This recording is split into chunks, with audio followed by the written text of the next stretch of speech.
Hello साथियों, maths by Pradeep sir YouTube channel पर मैं प्रदीप सहरावत एक बार फिर से आप सभी का स्वागत करता हूं। तो साथियों, जैसा कि आप सभी जानते हैं, हमने अपनी क्लासेस स्टार्ट की हुई हैं।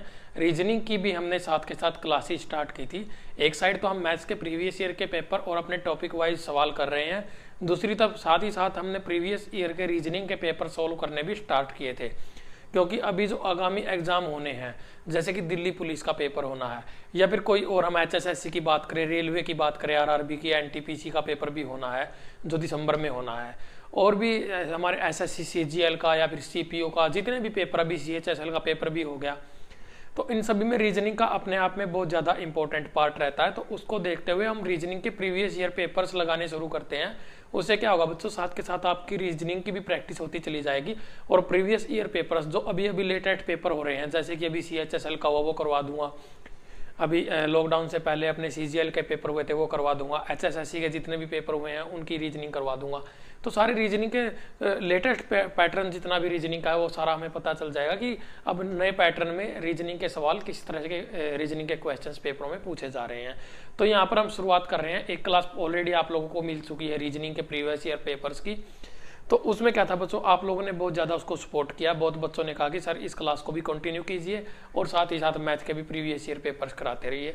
तो हम दोनों सीरीज कंटिन्यू रखेंगे, मुझे कोई दिक्कत नहीं होती इन चीज़ों से।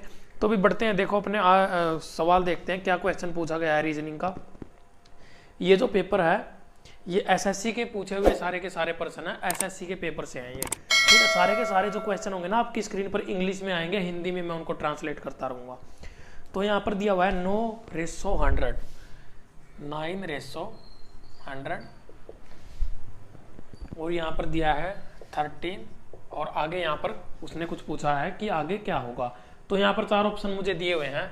एक ऑप्शन में दिया है 196, एक ऑप्शन 130, 169, 144, 169, 144। मैं यहाँ पर लिख देता हूँ ए, बी, सी और डी। इस तरह से हमारे पूरे के पूरे चार ऑप्शन यहाँ पर दिए हुए हैं। अब हमें देखो करना क्या है इस सवाल के अंदर। इस तरह के लॉजिकल क्वेश्चन रीजनिंग में आते ही आते हैं, और सबसे पहला हमारा यही आ गया। अब यहाँ पर हमें सिर्फ एजम्पशन करने की जरूरत है। यहाँ पर अगर मैं 9 का स्क्वायर करूंगा तो 81 हो जाएगा, वो तो यहाँ पर नहीं दिया है, यहाँ पर दिया हुआ है 100। तो अगर मैं 9 में 1 ऐड कर दूँ, यानी कि 10 का स्क्वायर कर दो तो 100 आ गया। तो यहाँ पर 13 में एक ऐड कर दो तो यहाँ पर 14 का स्क्वायर कितना हो जाएगा, 196। ऑप्शन हमारा ए आंसर हो जाएगा इस सवाल का। बिल्कुल आसान सवाल था। अब अगले सवाल की तरफ बढ़ते हैं। इससे आगे वाले क्वेश्चन में देखो कितना आसान क्वेश्चन दिया हुआ है। 7 के सामने 345, 5 के सामने 125। बहुत सारे बच्चे तो समझ भी गए होंगे। 3 के सामने 27, और यहाँ पर 9 के सामने 729 दिया हुआ है, 729 दिया हुआ है। तो हमें इसमें से क्या करना है, select the number pair that is different from the rest. Odd one out करना, में जो इनमें सबसे डिफरेंस है, वो सबसे अलग है, सबसे डिफरेंट है, उसको आउट करना है। 5 का क्यूब 125, 3 का 27, 9 का 729, बोलो हाँ। तो 7 का कितना हो जाएगा, 343। अरे बोलो हाँ, आया कि नहीं आया समझ में। 7 का क्यूब 343। क्यूब याद किए कि नहीं किए, मैंने बताया था ना कि कम से कम 20 तक के क्यूब अपने आपको फिंगर्स पे याद होने चाहिए। वहीं से आया है सारा का सारा, सीधा सीधा रीजनिंग में भी वहीं पे आ गया, और मैथ में तो आना ही आना है। अगला देखो, देखो भी क्या कहा है। U V W X Y and Z are seated in a circle facing the centre such that each one is facing another one. यानी कि U V W X Y और जेड, ये 6 लोग बैठे हुए हैं एक सर्कल के अंदर। इस तरह से कोई सर्कल है और उसमें एक दूसरे के अगेंस्ट, यानी कि आमने सामने बैठे हुए हैं, आमने सामने, और अंदर की तरफ सबने चेहरा किया हुआ है, फेस किया हुआ है अंदर की तरफ, सेंटर की तरफ बोलते हैं इसको। अच्छा, आगे क्या दिया है, x is between z and v। x जो है वो z और v के बीच में बैठा हुआ है, यानी कि x जो है हमारा वो z और v के बीच में बैठा हुआ है। और क्या कहा है, u is second to the left of x। ठीक है, पहले हम क्या करते हैं, z और x, यहाँ पे x जो है z और v के बीच में बैठा हुआ है। मान लीजिए मैं यहाँ पर x को ले लेता हूँ, और इधर हम ले लेंगे z को, इधर ले लेंगे v को, क्योंकि इन दोनों के बीच में बैठा हुआ है। उसने कहा है, उसने कोई एग्जैक्ट पोजीशन तो दी नहीं है मुझे, लोकेशन कि भाई कहाँ पे उसने बैठना है। आगे उसने कहा है u is second to the left of x। u जो है वो एक्स से दूसरा है लेफ्ट में, यू जो है वो एक्स से लेफ्ट में दूसरा है। अब उधर मुंह करके बैठा हुआ है ये, तो इसका लेफ्ट इस साइड हो जाएगा, तो इससे दूसरा है क्या, इससे दूसरा, यहाँ पर यू दिया है ना, इससे दूसरा, हाँ U, and second to the right of Y, और वाई के राइट में दूसरा है, यानी कि यहाँ पर वाई बैठ जाएगा, वाई के राइट में दूसरा, क्योंकि मुंह फेस तो इस साइड है ना इसका राइट इस साइड हो जाएगा, ये राइट साइड हो जाएगी इसकी, ये लेफ्ट साइड हो जाएगी। तो यहाँ पर उसने हमसे पूछा क्या है आंसर, क्या देना हमें, who is facing x, x के सामने कौन बैठा है। अब ये देख लो यहाँ पर 4 लोग तो बैठ गए हैं, 5 लोग, तो एक ही आदमी बचा है, कौन बचा हुआ है, यू वी डब्ल्यू यहाँ पर बैठा नहीं है, तो मतलब क्या है कि एक्स के अपोजिट कौन बैठा हुआ है भाई, डब्ल्यू हमारा आंसर हो जाएगा इस सवाल का। तो भाई यहाँ पर रिलेशन बताना है, देखो वेयर जो वो प्लेस का रिलेशन बताता है, तो हमें निकालना किसका है, व्हेन का। जिस तरह से वेयर प्लेस से रिलेटेड होता है, किसी जगह से रिलेटेड होता है, हमें व्हेन बताना है। तो यहां पर ऑप्शन देखो, टाइम देन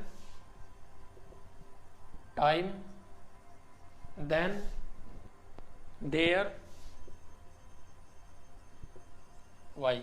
तो भाई रिलेशन बताना हमें, वेयर कहाँ, प्लेस कहाँ, हम पूछते हैं कि भी कहाँ जा रहा है, मतलब किसी जगह पे जा रहा है, प्लेस की बात करता है।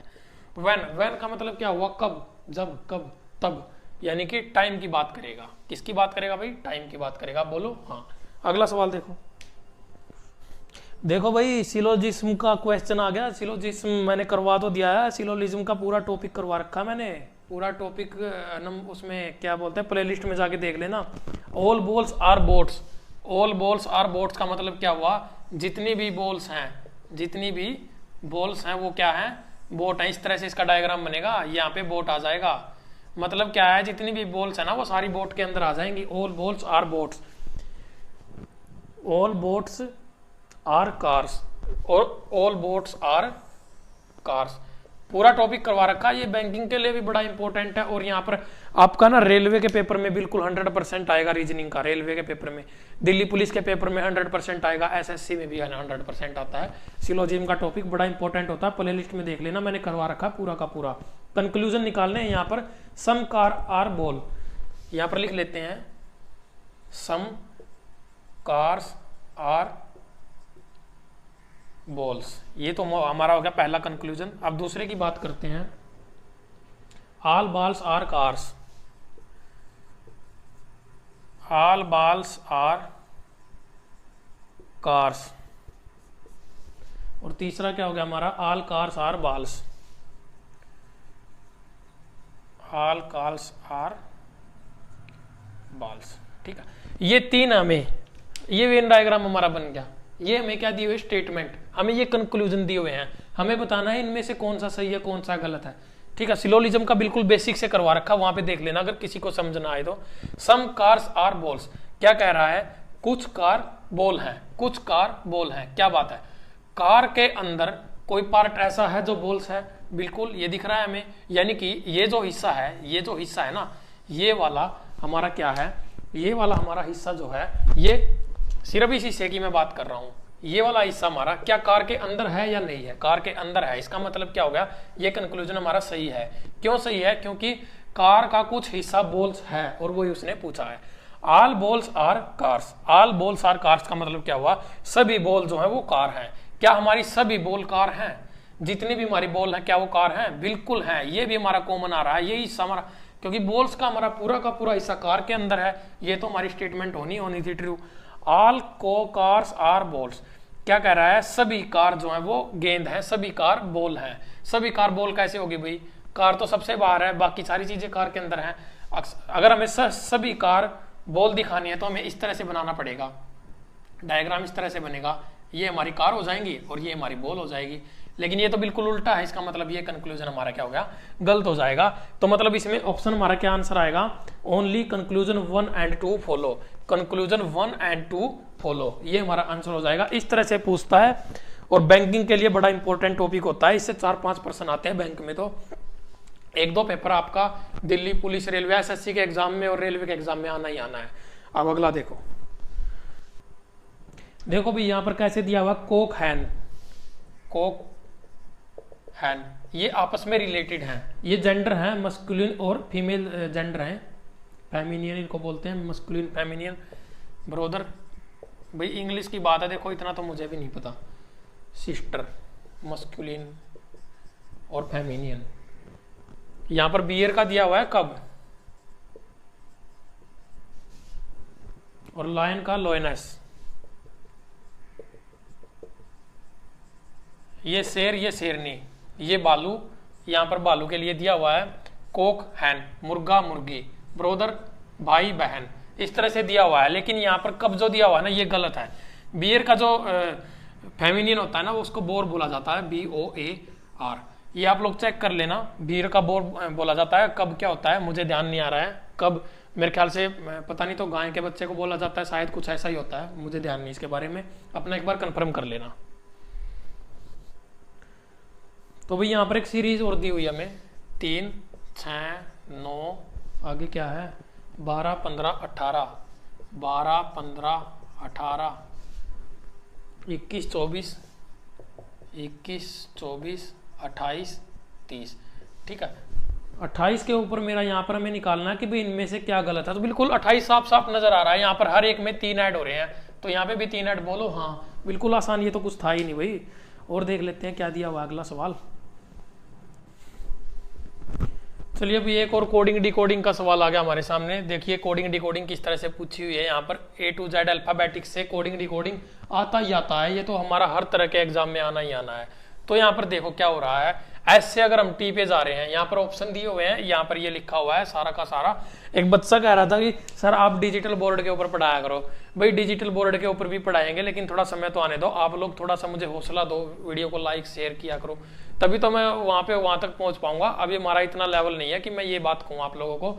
और ऐसी कोई दिक्कत नहीं है, जैसे जैसे समय बढ़ता जाएगा हर चीज देखो परिवर्तन जो हो प्रकृति का नियम होता है। जल्दी आप लोगों को अपना जो क्या है डिजिटल बोर्ड पे भी क्लासेस मिलने लग जाएंगी। अभी थोड़ा क्या है वहां पर जो बजट का इश्यू है वो मेन इश्यू है। जैसे ही बजट का इश्यू खत्म होता है आपके लिए डिजिटल बोर्ड लगवा देंगे, हमें कोई प्रॉब्लम ही नहीं है उसमें। तो भाई वैसे मैं एक ही बात कहता हूँ यहाँ पर कि आप लोगों को समझ में आनी चाहिए बात, चाहे आप डिजिटल बोर्ड पे पढ़ो चाहे आप व्हाइट बोर्ड पे पढ़ो, सिर्फ बात आपके दिमाग में बैठनी चाहिए। अब मैथ के अंदर क्या होता है, कोई डायग्राम तो होते नहीं है कि मैं आप लोगों को फिगर दिखा दिखा के समझाऊं। ये दिल का फिगर है भाई, यहाँ पे देख लो कहाँ पे हर्ट होता है, जब ये दिल टूटता है तो कहाँ पे दर्द होता है, इसमें तो है ही नहीं ना ये चीजें। यहाँ पे तो सीधे सीधे सवाल है और उनको सोल्व करना है, फार्मूले लिखने। वहां पे भी ऐसे ही लिखे जाएंगे कलर से, वहां पे भी ऐसे ही लिखे जा रहे हैं। तो थोड़ा सा इन चीजों को अपनाओ किया करो। तो यहाँ पे देखो भाई एस के बाद टी आएगा तो +1 हो गया यहाँ पे, तो टी के बाद क्या आ जाएगा +1 कर दो यू, और वहां पर UTL। देखो यहाँ पे 3 तो यहाँ तक सेम दिए हुए हैं, ई तक यहाँ तक। थोड़ा सा इस पे ऑप्शंस पे भी नजर डाल लिया करो साथ के साथ। क्यों से एस, P क्यों R S, यहाँ पर 2 ऐड कर दिए ना, क्यों के बाद R और S। अब यहाँ पे R में भी हम 2 ऐड कर देते हैं, S और T। हाँ टी लिख लेते हैं यहाँ पे UT। फिर उसके बाद क्या है तीसरे नंबर पे U के बाद क्या दिया हुआ X, U के बाद X दिया हुआ है VWX। यहाँ पर 3 ऐड कर दिए ना, I में 3 ऐड कर दो, IJKL। अब देखो A के बाद क्या दिया हुआ है, यहाँ पर एक एक ऐड होता जा रहा है, 1 2 3। A के बाद यहाँ पर देखो ये 1 पे आता है, ये 5 पे आता है, तो 4 ऐड हो गए। तो यहाँ पर अगर एक ही बात आ गई यहाँ पे, तो एक ही तो वो ही आना है, उतना ही सेम टू सेम। R से देखो, R से यहाँ पर फिर 5 ऐड हो जाएंगे, STUVW बिल्कुल सही, 5 ऐड हो जाएंगे। N 24 पे आता है हमारा, NOP क्यों R S UTLES। ये तो सभी में दिया हुआ भाई। आगे चलते हैं, 1 नंबर और क्या दिक्कत है। अब यहाँ पे क्या होगा, 6 ऐड हो जाएंगे, ये 5 पे आता है, ये 11 पे आता है। तो यहाँ पे हमारा अब जी की बात आ गई ना, तो जी में हमें कितने ऐड करने हैं, 6 ऐड करने हैं। जी हमारा कितने पे होता है, 7 पे होता है, तो 13 पे हमारा क्या हो जाएगा, K11 L12 M13 M आ गया हमारा। तो यहाँ पर अब देखते हैं भाई UTLESM, ये तो दोनों ही मैच हो रहे हैं हमारे। ये तो बिल्कुल लास्ट में जाके चेंज हो रहा है ना, आगे तो S आएगा ही आएगा, ये तो मान ही लेते हैं। क्योंकि हमारा ऑप्शन सिर्फ इन दोनों में से है, या तो ये है या तो ये है। अब ई में देखो, यहाँ पर 7 ऐड हुए होंगे, यहाँ पर 8 ऐड कर दो ना, 8 ऐड करेंगे ई में, ई हमारा कितने पे है 5 पे, तो 13 पे हमारा फिर एम आ जाएगा, यानी कि एम वाला हमारा आंसर हो जाएगा ये वाला UTL। हो क्या रहा है देखो, यहाँ पे 1 ऐड, इसमें 2, इसमें 3, इसमें 4, इसमें 5, इसमें 6, इसमें 7, इस तरह से एक एक नंबर एक्स्ट्रा ऐड होता जा रहा है यहाँ पर, और ये हमारा ऑप्शन आ गया, आंसर मैच कर गया। तो भाई ये थी आज की क्लास रीजनिंग की, क्लास नंबर 2 थी ये रीजनिंग की। उम्मीद करता हूँ जितने सवाल इसमें कराए हैं सारे समझ में आए होंगे। और है क्या बच्चों, रीजनिंग के ना मैं बहुत सारे सवाल करवा दूंगा, ऐसे ही लगभग 10-15 क्वेश्चन के सेट करवाता रहूंगा। आप लोगों की बड़ी अच्छी तैयारी हो जाएगी जब एग्जाम तक जाओगे। इन क्लासेज को ना देखा करो, क्योंकि प्रीवियस ईयर के पेपर इतने इंपॉर्टेंट होते हैं, उनसे आपको रैंडमली प्रैक्टिस आप लोगों की होती है। और इनकी पीडीएफ मिलती है आपको, रीजनिंग की तो पीडीएफ मैंने नहीं बनवाई है, कोशिश करूंगा बनवाने की। अदरवाइज मैथ की तो सारी पीडीएफ आपको Telegram channel maths by Pradeep sir पर मिलती है, वहां से पीडीएफ डाउनलोड किया करो, उनको सोल्व किया करो। पीडीएफ मेरा देने का मकसद क्या है, आप लोग उनको सोल्व करो, प्रैक्टिस करो उनकी। अगर समझना है तो वीडियो लिंक होता है, वीडियो का लिंक ओपन कर लो। काम ही क्या है आप लोगों का, पढ़ना, तो पढ़ाई करो अच्छे से, खाली वीडियो के चक्कर में ना रहो, आप लोगों का ही फायदा है अभी। जैसे ही आप लोगों का एग्जाम का रिजल्ट आएगा, जिन बच्चों ने मेहनत की होगी उनका सिलेक्शन हो जाएगा, जिन्होंने मेहनत नहीं की खाली वीडियो के भरोसे रहे, वो 1-2-3 नंबरों से रह जाएंगे। तो उन 1-2-3 नंबरों का जो फासला होता है ना बच्चों, वो बड़ा मुश्किल समय में आता है, बड़ा मुश्किल समय होता है वो गुजारना, जब 1-2-3 नंबर से कोई बच्चा रह जाता है एग्जाम के अंदर। तो मैं सिर्फ यही बात कहूंगा कि भाई थोड़ा सा ना प्रैक्टिस जरूर किया करो, प्रैक्टिस के बिना सफलता नहीं मिलती। कहते हैं भाई practice makes a man perfect, तो भाई प्रैक्टिस से ही आप लोग परफेक्ट हो गए, तो प्रैक्टिस किया करो। थैंक यू, धन्यवाद।